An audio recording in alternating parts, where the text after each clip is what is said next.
Hello everybody, just thought I'd do another little update of how everything is going here. So this is the second day since the last update. It started raining at night, which is kind of interesting because the roof is made of kind of a metal, so you just hear like a drop, drop, drop, and all of a sudden, everywhere rains. So anyways, it's kind of cool, although it's still like even though it rains, the weather itself isn't really actually any colder. It still stays pretty hot at night. So anyways, so other than that, yesterday was a really interesting day. We ended up going to the nature reserve, which is just about 2 kilometers of a walk out from town. So anyways, we geared up, got our backpacks on, got our hiking shoes on, and headed over there. And it's interesting because I did not think that it could get any more humid, but apparently when you get into the actual jungle, it gets a lot more humid. So anyways, we had a good we worked up a decent sweat walking on over there just because it was so warm and humid. And then once you get in there, it's like the humidity just gets so much higher and so much denser that you don't really know if you're sweating or if it's just water pouring off you. So anyways, that was quite interesting, but the walk itself was really good. It cost $10 to get in. Apparently the story is that the nature reserve used to actually belong, all the land was the property of a Danish and Swedish couple, and they ended up donating it to the government of Costa Rica under the stipulation that it had to remain a nature reserve. Oh, I hear some thunder in the distance. Anyways, it has remained a nature reserve, and they have these very narrow little paths with some kind of cement blocks just to give you some grip. And you can either do a circle, which takes about an hour of walking, hour and a half, or you can do an extra 5 or 6 hour hike, and that would take you to one of the beaches. So anyways, we ended up doing the circle, which was quite nice given the ridiculous humidity, but anyways, it was very interesting. Just when you watch the Tarzan movie or a comic and you see all the vines and stuff, it was exactly like that, except crazier, because some of the vines kind of just twist around each other. There's some that are kind of like, they look like intestines, so it was just kind of cool. And palm trees everywhere, huge trees everywhere, lots of birds, lots of butterflies, some of the really trippy species that we saw. What's it called? We heard the howler monkeys quite a bit. Actually, I'll come to that in just a second. We saw white-faced monkeys, and they were just hanging out in the trees above us and jumping around and stuff. So that was really cool to see. We saw these huge rat-like animals. They were maybe about like that big and kind of like shiny and sort of beige diarrhea color. But anyways, they literally look like big rats. That's exactly what they look like. So anyways, I got some pictures when I zoomed in. I don't know how well they turned out, but anyways, I'll try and upload them to Facebook eventually. But anyways, they were just kind of cool to see, and they just run off, and it's like a little big puppy dog rat running around. So that was kind of cool. And the highlight of my day was the armadillo that ran in front of us, which I had no idea armadillos were even around Costa Rica, but here they are. So anyways, we were just walking along the path, and you hear little lizards and geckos running around in all the dry leaves all the time, so we're totally used to that. But this little armadillo just like jumped right in front of me and bolted across the path and down into the trees. But it was so cute. It was like maybe that big, and it was like super shiny and stuff, and he just kind of like scurried off and just like bolted. Hey, I didn't even realize they could move. So I kind of thought that they would like roll into a ball and roll away, but they don't. So anyways, that was kind of cool, and I got sort of a tail picture of him and stuff. And then, yeah, the howler monkeys. I took a video of them, and I took more of an audio file of them. But anyhow, that's the same monkey that fell into our yard the other day. But anyhow, in the jungle, they kind of echo and they're everywhere. And it was funny because we came across these French Canadians, the tourists, and they were coming around the other way of the circle where the howler monkeys were, and we were going this way, and the white-faced monkeys were on this side. So anyways, we came over and we started to hear the howler monkeys, and these tourists came over and they were just terrified because they didn't know what the noise was. Now, luckily, Lisa, the lady who rented the place to us here, she told me, she gave me a heads up, and she's like, you guys gotta YouTube what howler monkeys sound like, because it's pretty unique.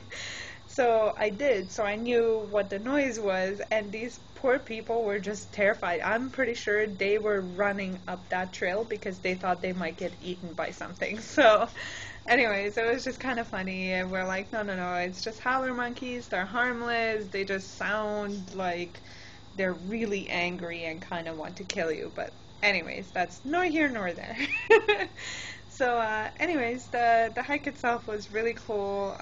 We ended up sitting down at one of the picnic areas when we were done, and this huge iguana lizard looking thing kind of came around, and he was, taking his time walking across the picnic area and stuff, so it was pretty cool to see that. And then and we walked back. We had a pretty quiet afternoon. We've started a marathon of irpas, which means go fish. So we're keeping score, and it's Batman versus Wonder Woman. Anyhow, Wonder Woman was kicking my ass for a while there, but yesterday I started to take the lead, so that was kind of cool. Other than that, there's really not much to do around here. I mean, we have the Wi-Fi, we have a deck of cards, and that's pretty much the limit of what there is to be done around here. So because of this, yesterday or the day before, I think yesterday, I actually went out and I bought, you guys are gonna laugh at this, but I bought myself a cool little notebook, and I downloaded the notes for a genetics class from MIT. So I just started taking the class that I'll be taking in September, and just started taking notes on it. So hopefully I'll get better grades, and I'll be a little better prepared in September anyway. So anyhow, so I'm doing schoolwork when I'm bored, or I'm sleeping, or Wi-Fiing, or playing earpods, or whatever. So anyways, it's kind of cool. Today was a pretty early start. Woke up at 5:30 in the morning. Again, the birds were getting it on in front of my window, so there's just no sleeping. And if it's not the birds, then it's the rooster going off next door. So anyways, there's just no sleep in the morning. So anyways, me and Sarah geared up, and we went down to Montezuma. We actually ended up walking the 7 kilometers. So that was good. It was much nicer that early in the morning because it wasn't quite as hot. I mean, it was still warm, and we were still working up a pretty good sweat, but the sun wasn't right above us, so that was good. And so once we got to Montezuma, we grabbed a quick breakfast, the typical breakfast, like scrambled eggs and toast. It cost 1,700 colones, which translates to $3.40 American. So that's pretty good, pretty cheap. So we grabbed the breakfast. From there, we went over to the internet cafe. I had to submit my last transcript to UBC, the final one, so I did that. And then I tried to go on Skype, but the camera at the internet cafe was pretty crappy, so I couldn't really go on it. And yeah, I tried to upload a bunch of my pictures and movies from the camera, but the internet connection is so slow that I can only get some of them up. So anyways, those of you who I send the email to, you'll see those pictures. So anyways, Other than that, we hit up the ATM. We went. Oh, there's a library over there. It's actually not really a library. It's a bookstore. So we went over there. Sarah picked up her notebook, so she's gonna start doing some distance courses as well that are listed as free on MIT OpenCourseWare. So she's gonna start doing that here pretty soon. I have succeeded in corrupting her into studying on her vacation. So, yeah, so we also sent off a few postcards, and yeah, then we caught the 10:15 bus back into Cabuya. I immediately passed out, partly because I just didn't get enough sleep, and partly because it was just too hot. And then once I woke up, Sarah and we went down to the beach and we checked it out. It's an interesting little beach. I'll take some pictures of it and I'll let you guys know how it goes. But there's this tiny little cemetery island that at low tide you can walk across these rocks and get to. And it's just like a little island. I'm gonna go ahead and guess it's... Oh my gosh. No, I'm not gonna guess. Anyways, it's a little island, but apparently it has a cemetery on it, and again, you can only access it during low tide, otherwise you kind of have to swim and hope you don't bang yourself up on the rocks. So anyways, between 11 a.m. and 2 p.m., you have to go and be back, otherwise you're kind of stranded on that little island. So anyways, tomorrow, that's in the plans to go over there and check it out and see how that goes, and check out the little cemetery. And apparently there's some really good snorkeling right off that island. Apparently there's kind of a drop off, and if you have a snorkel you can just kind of dive in and see a bunch of cool fish. So I'm contemplating buying like a snorkel mask and a tube thing, and maybe jumping in and checking it out tomorrow. So we'll see. Other than that, we met some fishermen while we were on the beach there, and they had the spear guns and stuff, and that's kind of interesting because they always detach their motors from their little boats, and the boats are just like laying on these rocks, so when the high tide comes in you can go into the boat and you can take off, right? So as the high tide is coming in, they're coming over with their spear guns and their extra gasoline and their motors. They come over and put it all together, and they actually offered for us to go with them, but the men greatly outnumbered the two of us, so we didn't end up going. But if it was like one or two guys, I think it would be a pretty interesting experience, because from what they explained, they pretty much dive in, they catch smaller fish, and then they use that fish as the bait for the bigger fish. So anyways, it just seems kind of cool.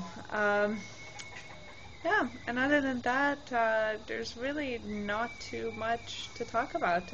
We only have another maybe 5 or 6 days. Yeah, 5 or 6 days to stay in Cabuya, and then we're going to make we gotta take a bus ride from here to Montezuma, transfer the buses from Montezuma to Paquera, and then we're just going to Montezuma. We're taking a boat from Montezuma to Jaco, and then taking a bus from Jaco to Dominical. We're gonna stay a night in Dominical, and then the next day from Dominical we're gonna head over to David in Panama. So it should take us about 2 days for that entire trip, but it should be fine.